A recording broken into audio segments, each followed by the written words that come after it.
ప్రేక్షకులందరికీ నమస్కారం. ప్రస్తుతం మన స్టూడియోలో ప్రముఖ ఆధ్యాత్మికవేత్త, ఆస్ట్రాలజర్ రవిశంకర్ శర్మ గారు మనతో ఉన్నారు. గురువుగారితో మాట్లాడేద్దాం. నమస్కారం గురువు. నమస్తే అండి. మే 18 నుంచి రాహువు, కేతువు 2 గ్రహాలు కూడా మారబోతున్నాయి. సుమారుగా 1.5 సంవత్సరం వరకు దీని ప్రభావం ఉంటుంది. మరి మిథున్ రాశి వారికి ఇంపాక్ట్ ఎలా ఉంటుంది? పాజిటివ్ అంటారు, నెగిటివ్ అంటారు? ఎలా ఉండబోతుంది మిథున్ రాశి వారికి? మిథున్ రాశి వారికి వచ్చేటప్పటికి ఈ యొక్క సంవత్సరం ఒక సపరేట్ పరిస్థితి అనేది ఏర్పడుతుంది. ఎందుకంటే ఇప్పుడు ఉన్నటువంటి గ్రహస్థితి రీత్యా వచ్చినప్పటికీ గురువు యోగ్యకారకమైనటువంటి స్థితిని ఇస్తున్నాడు. కానీ రాహు యొక్క స్థితి పూర్తి యోగ్యత స్థితిలోకి అయితే రావట్లేదు. దీనికి ముఖ్య కారణం వచ్చినప్పటికీ భాగ్యస్థానాలకి గురుగ్రహ సంచారం జరుగుతున్నది. భాగ్యస్థానాల్లోకి గురుగ్రహ సంచారం జరిగినప్పుడు అది రాహు భాగ్యస్థానంలో పూర్తి అనుకూలమైనటువంటి ఫలితాలు ఇవ్వడం. కానీ కేతువు ఇస్తాడు ఈ రాశి వారికి. కేతువు శత్రుస్థానంలో ఉన్నప్పటికీ కూడా సుఖాన్ని, ప్రశాంతతని ఇవ్వగలుగుతాడు, మానసిక ప్రశాంతతని ఇవ్వగలుగుతాడు. మరియు అదేవిధంగా విద్యార్థులకి ధైర్యాన్ని ఇవ్వగలుగుతాడు. ఎందుకంటే మనం గమనించాల్సింది ఏంటంటే గురువు, కేతువు ఒకేలాంటి గ్రహాలు అన్నమాట.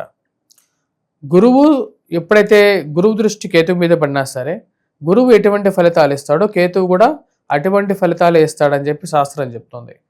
దాని రీత్యా ఈ సంవత్సరం ఈ రాశి వారికి పూర్తి ధైర్యాన్ని, స్థైర్యాన్ని, విద్యా సంబంధితమైనటువంటి విషయాల్లో అనుకూలతని ఇవ్వగలుగుతాడు. మరి రాహు ఇచ్చేటువంటి కష్టం ఏంటో కూడా తెలుసుకోవాలి మనం. ముఖ్యంగా ఈ రాహు ఇచ్చేటువంటి కష్టంలో తండ్రి తరపు నుంచి రావాల్సినటువంటి ఏదైనా ఆస్తులు, చిరచరాస్తులు కానీ కొంతమందికి ఏదైనా పెండింగ్లో ఉంటే ఆ విషయాల్లో కొన్ని జాగ్రత్తలు అనేవి తీసుకోవాలి. మరి అదేవిధంగా స్థిరచరాస్తులు ఏవైతే ఉంటాయో వాటిని ప్రొటెక్షన్ చేసుకోవాలి. అంటే వాటిని పట్టించుకోకుండా వదిలేయటం, ఇలాంటి మటుకు చేయకూడదు. ఇలాంటివి చేయటం వల్ల కొన్ని నష్టాలు, అంటే ఆస్తి నష్టంగా జరగడానికి కారకంగా ఉంటుంది. మరి తండ్రి గారి ఆరోగ్యపరంగా ఆయన యొక్క వెల్విష్ని చూసుకోవాలి, ఆయన యొక్క పరిస్థితిని కూడా గమనించుకుంటూ ఉండాలి. మరియు ఈ రాశి వారికి వచ్చినప్పటికీ ఈ యొక్క రాబోతున్నటువంటి సంవత్సరంలో వివాహం జరగడం అనేది తథ్యం. ఇక గురువు యొక్క అనుకూలత అది యాక్చువల్గా చెప్పాలంటే ప్రేమ వివాహాలు కూడా బాగా అనుకూలిస్తుంది అంటారు. ఈ యొక్క సంవత్సరం ప్రేమ సంబంధితమైన వ్యవహారాల్లో ఇక రాశి వారికి ఏదైనా సరే తల్లిదండ్రులను ఒప్పించి చేసుకోవాలనుకున్నటువంటి వ్యవహారాల్లో అనుకూలిస్తాయి. కానీ ఎవరికి చెప్పకుండా చేసుకోవటం ఇలాంటి విషయాల వల్ల వచ్చినప్పటికీ అది నెగిటివ్గా మారే విధంగా ఉంటుంది. కుటుంబాల నుంచి కొంచెం దూరం అవడానికి కూడా కారకంగా ఉంటుంది. కాబట్టి ఈ రాశిలో ఉండేటువంటి వారు వీలైనంత బెటర్గా సామరస్యంగా పోవడానికి ఎక్కువగా ప్రయత్నం చేయాలి. మరి సంతాన సంబంధితమైన విషయాల్లో కూడా ఈ యొక్క సంవత్సరం ఈ రాశి వారికి అనుకూలత ఉంది. సంతాన ప్రాప్తి కలుగుతుంది. పుత్ర సంతాన ప్రాప్తి కలగటానికి ఆస్కారం అనేది ఎక్కువగా ఉంది. స్త్రీలకి కూడా ఈ సంవత్సరం ముఖ్యంగా చెప్పాలి అంటే సంవత్సరం స్త్రీలకి సౌభాగ్యత్వం అనేది పొందగలుగుతారు. అంటే వారికి వివాహం అనేది ఈ సంవత్సరం మిథున రాశి స్త్రీలకి వివాహం అనేది జరుగుతుంది. కానీ రాహు యొక్క స్థితి రీత్యా వచ్చినప్పటికీ తండ్రి గారితో పరపత్యాలు, అనవసరమైనటువంటి విషయాల్లో తండ్రి గారితో కానీ తండ్రి తరపు బంధువులతో కానీ మాట పెంచుకోవద్దు. పెద్ద వయసులో ఉన్నటువంటి వారితో అనవసరమైనటువంటి తగాదాలు పెట్టుకొని 10 మందిలో మీ యొక్క వాల్యూ ఏదైతే ఉందో, మీకు ఉన్నటువంటి గౌరవం ఏదైతే ఉందో అది కాపాడుకోవాలి. వీలైతే దాన్ని పెంచుకోవాలే కానీ గొడవ పడితే మనకు ఉన్నటువంటి గొప్పతనం పెరుగుతుందా? గొడవ పెడితే ఏమవుతుంది?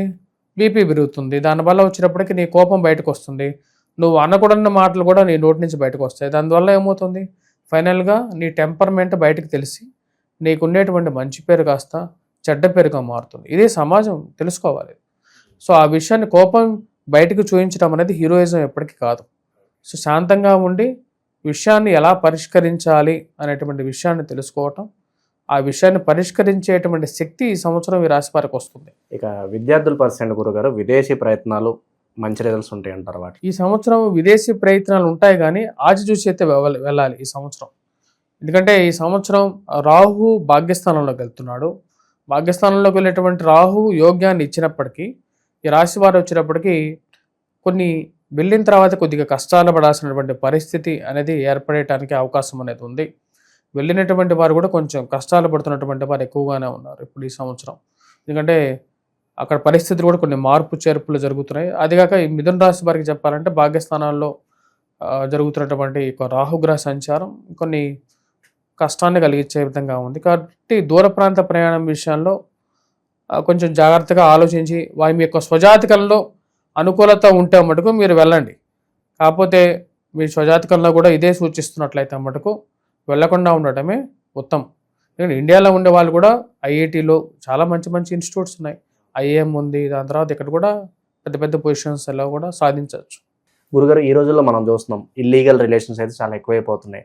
సో మరి ఏంటి వీటి వల్ల ఏమన్నా వీళ్ళ దాంపత్య జీవితంలో చిక్కుముడులు కానీ ఏమన్నా గొడవలు కానీ వచ్చే అవకాశాలు ఏమైనా కనిపిస్తున్నాయి? ఈ సంవత్సరం మీ రాశిలో ఉండేటువంటి వారికి అన్య స్త్రీ సంపర్కాలు కానీ లేకపోతే అన్య స్త్రీ వ్యామోహాలు కానీ అంతగా ఎక్కువగా ఉండవు. ఈ రాశిలో ఉండేటువంటి వారికి సుఖ దాంపత్యమే ఉంటుంది. ఎందుకంటే ఇక రాశిలో ఉండేటువంటి వారికి గురువు యొక్క శుభదృష్టి అనేది ఉంది. దీనివల్ల శుభదృష్టి ఉన్నప్పుడు ఏమవుతుందంటే పక్క చూపులు అనేవి తగ్గుతాయి. పక్క చూపులు తగ్గి ప్రశాంతమైనటువంటి జీవితంలో ఉండడానికి ఎక్కువగా ప్రయత్నం చేస్తూ ఉంటారు. ఇక సొంత ఇంటి కల నెరవేరే అవకాశం ఎంతవరకు కనిపిస్తుంది గురుగారు వీళ్ళకి? ఈ సంవత్సరం ఈ రాశి వారికి స్వగృహ ప్రాప్తి అనేది పొందగలుగుతారు. స్వగృహ ప్రాప్తి అనేది పొందడానికి గురువు యొక్క యోగకారకమైనటువంటి స్థితి దానికి యోగిస్తుంది. సో కాబట్టి ఈ రాశిలో ఉండేటువంటి వారు గృహ ప్రాప్తి గురించి ఆలోచించాల్సిన అవసరం అయితే లేదు. ఉన్నటువంటి వారికి ఉన్నటువంటి హౌస్లో ఉండగలుగుతారు. అదేవిధంగా కొత్త ఇల్లు కొనుక్కోవాలనుకున్నటువంటి వారికి కూడా ఈ యొక్క సంవత్సరం అనుకూలమైనటువంటి ఫలితాలే పొందగలుగుతారు. మెయిన్గా వచ్చినప్పటికీ ఈ రాశిలో ఉండేటువంటి వారికి బాగా బ్యూటిఫుల్ పీరియడ్ అంటే అక్టోబర్, నవంబర్, డిసెంబర్ అనేది ఈ 3 months చాలా బాగుంటుంది. ఎందుకంటే ఆ సమయానికి సువర్ణమూర్తి రజతమూర్తిగా మారి మంచి యోగ్యతలు ఇవ్వగలుగుతాడు. ఇంకా చెప్పాలంటే సో శుభకార్యాలు కూడా ఆ టైంలోనే జరగడానికి ఎక్కువగా అవకాశం అనేది ఎక్కువగా ఉంది. ఓకే, టాలెంట్ ఎంత ఉన్నప్పటికీ మనకు సరైన అవకాశాలు లేకపోతే వేస్టే. కాబట్టి అవకాశాలు గుర్తింపు పరంగా వీళ్ళకి ఎలా ఉండబోతుంది ఈ సంవత్సరం గురుగారు? ఈ సంవత్సరం రాజయోగం అనేది ఉంటుంది. ఈ సంవత్సరం ఈ రాశి వారికి ప్రథమార్థంలో కన్నా ద్వితీయార్థంలో ఎక్కువగా ఉంటుంది. ముఖ్యంగా చెప్పాలంటే గురువు యొక్క సంచార రీత్యా పూర్తి అనుకూలంగా ఉంటుంది. మరి అదేవిధంగా కేతువు కూడా యోగాన్ని ఇవ్వగలుగుతున్నాడు ఈ రాశి వారికి. 2 గ్రహాలు యోగాన్ని ఇవ్వగలుగుతున్నాయి. ఈ 2 గ్రహాలు యోగాన్ని ఇవ్వగలుగుతున్నాయి. రాహు స్థితి అంత అనుకూలంగా లేదు. భాగ్యస్థానంలో రాహుగ్రహ సంచారం అనేది కొంచెం మిశ్రమంగానే ఉండే విధంగా ఉంటుంది. కాబట్టి ఈ రాశిలో ఉండేటువంటి వారికి అవకాశాలకి కొదవనేది ఉండదు. కానీ ధైర్యాన్ని ఇచ్చేటువంటి గ్రహం కూడా తృతీయంలో ఉన్నటువంటి కేతువు ధైర్యాన్ని ఇవ్వగలుగుతాడు. ధైర్యే సాహస లక్ష్మి అన్నాడు, కానీ ధైర్యంతోనే లక్ష్మిని పొందగలుగుతారు. గురుగారు, ఇక రాహు కేతు ఇంకా మనకు అనుకూలించాలన్నా కూడా వీళ్ళు ఎలాంటి రెమెడీస్ ఫాలో అవ్వాలి ఈ సంవత్సరం కూడా? ఈ సంవత్సరం మిథున రాశి వారికి అనుకూలంగానే ఉంది. ఎక్కువగా ఏమి ఆందోళన పడాల్సిన అవసరం అయితే లేదు. ఈ రాశిలో ఉండేటువంటి వారు ముఖ్యంగా రాహుగ్రహ మంత్ర జపం చేసుకోవాలి, దుర్గాదేవిని పూజించాలి. మరియు అదేవిధంగా ఎవరన్నా ధరించాలి అనుకుంటే గోమేధికాన్ని ధరించండి.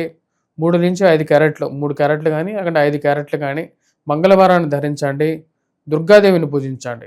ప్రతినిత్యం బొట్టుని అంటే కుంకుమతో బొట్టుని పెట్టుకోండి. ఇది మీకు అనుకూలంగా ఉంటుంది. కుంకుమతో బొట్టు పెట్టుకోండి. అది హిందువుగా కూడా మీకు ధర్మం. మీకు ఐడెంటిటీని మీరు లూజ్ అవ్వద్దు. ఎందుకంటే మీరు పుట్టుకతో హిందువు అయినప్పుడు నువ్వు వేరే వాడిని చూసి వాడిని ఫ్రెండ్ ఏదో అంటాడని చెప్పేసి వాడు మతాన్ని వదులుతున్నాడా? నువ్వెందుకు వాడు నీ మతాన్ని వదులుకుంటున్నావు? నువ్వు అందరూ కలిసి ఉన్నప్పుడైతేనే నీకు బలం ఉంటుంది. విడిపోయి 100 గొర్రెల్లో నువ్వు ఒక గొర్రెగా 100 గొర్రెలు పక్కన పోతున్నాయి, ఈ గొర్రె పక్కన పోయిందంటే వచ్చి పులిని తినేస్తుంది. ఆ విషయాన్ని తెలుసుకోవాలి. స్త్రీలైనా సరే పురుషులైనా సరే వాళ్ళేదో అనుకుంటారు, వీళ్ళేదో అనుకుంటారు. ఈ మధ్య కొత్త ఫ్యాషన్గా బుట్టు పెట్టుకోవడం కూడా మానేస్తున్నారు. అది చాలా తప్పుగా చెప్తారు. నువ్వు ఎప్పుడైనా సరే సుమంగలిగా ఉండాలి. అదేవిధంగా ప్రతి ఒక్క హిందువు బొట్టు పెట్టుకోవాలి. ఇది మినిమం ధర్మం. ఇది పాటించండి. చాలా బాగా వివరించారు గురుగారు. ధన్యవాదాలు.